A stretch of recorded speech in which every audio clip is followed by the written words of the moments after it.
Hello everyone, welcome back to G chemistry. Myself Gaurav Sharma.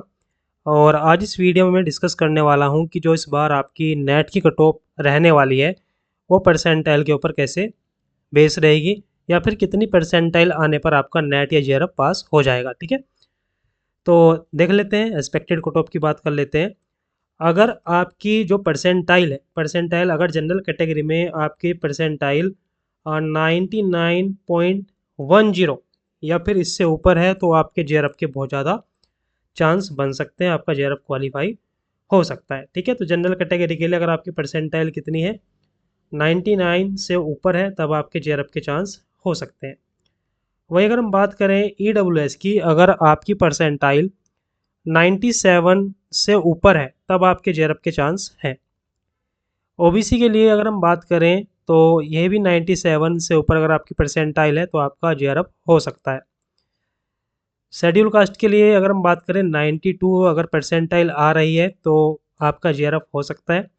ST के लिए percentile 85 से ऊपर हो सकती है, और पीडब्ल्यूडी के लिए जो परसेंटाइल है वो आपकी 72 हो सकती है। ठीक है, तो ये मेरा आइडिया है। अगर आपकी इतनी परसेंटाइल बन रही है तो आप नीचे कमेंट कीजिए और बताइए कि आपकी कितनी परसेंटाइल है। परसेंटाइल जितनी आपकी ज़्यादा होगी उतनी ही ज़्यादा पॉसिबिलिटी होगी कि आपका जेआरएफ या नेट क्वालिफाई होने वाला है। ठीक है, तो ये मेरी एक्सपेक्टेड कट ऑफ है जेआरएफ के लिए, ये परसेंटाइल पे बेस है। अगर हम नेट और एलएस की बात करें तो अगर आपकी परसेंटाइल, अगर आप जनरल कैंडिडेट हैं तो आपकी अगर परसेंटाइल 98 से ऊपर है तो आपको नेट क्वालिफाई आपका हो सकता है, आपका एलएस क्वालिफाई हो सकता है।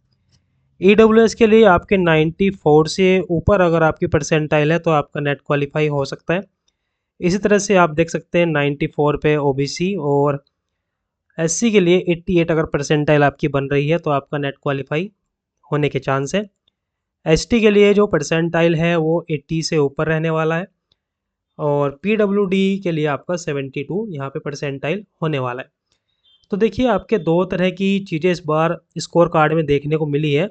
एक तो वहाँ पे मार्क्स मिले हैं कि नंबर कितने आ रहे हैं, तो नंबर के अकॉर्डिंग भी मैंने एक वीडियो बनाई है, आप लास्ट वाली वीडियो देख सकते हैं। वहाँ पे मैंने आपको बताया कितने नंबर लाने पर आपका नेट या जेआरएफ क्वालिफाई हो जाएगा। और ये जो वीडियो है किसके ऊपर है, परसेंटाइल के ऊपर है।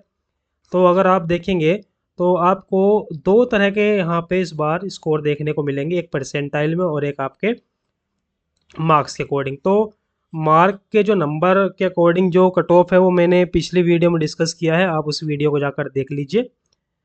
और इस वीडियो में मैंने आपको परसेंटाइल के अकॉर्डिंग ये बताया है कि कितनी परसेंटाइल पे रहने वाली है। अब बहुत सारे लोगों का ये कमेंट नीचे आ रहा है कि सर इस बार जो तीसरी कैटेगरी है पीएचडी की कट ऑफ क्या रह सकती है, इस बार पीएचडी कट ऑफ क्या रह सकती है, क्योंकि पीएचडी कट ऑफ नेट और एलएस से क्या है आपकी थोड़ा अलग हो सकती है। तो देखिए, इस केस में क्या है कि जो आपका पीएचडी का कट ऑफ है ये सभी यूनिवर्सिटी पे अलग अलग डिपेंड करेगा। ये डिपेंड करेगा हमारा यूनिवर्सिटीज़ के ऊपर या फिर आईआईटी के ऊपर।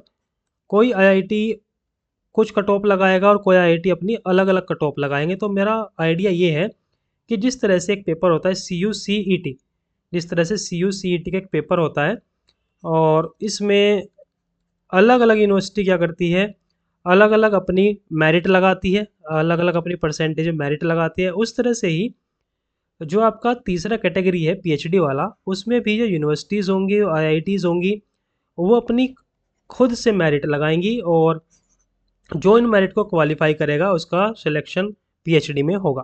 ठीक है, तो पीएचडी का कट ऑफ जनरली किस पे डिपेंड करने वाला है, यूनिवर्सिटी या आईआईटीज़ पे डिपेंड करने वाला है। सभी यूनिवर्सिटी और आईआईटी की कट ऑफ जो रहेगी वो अलग हो सकती है।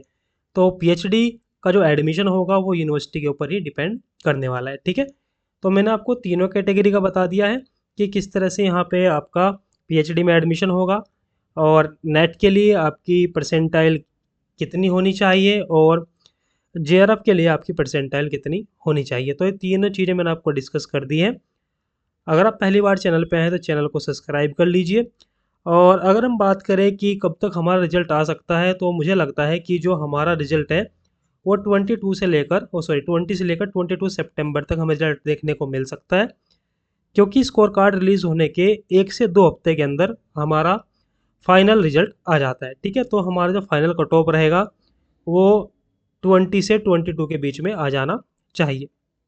ठीक है, तो सभी को ऑल द बेस्ट और चैनल को सब्सक्राइब कर लीजिए।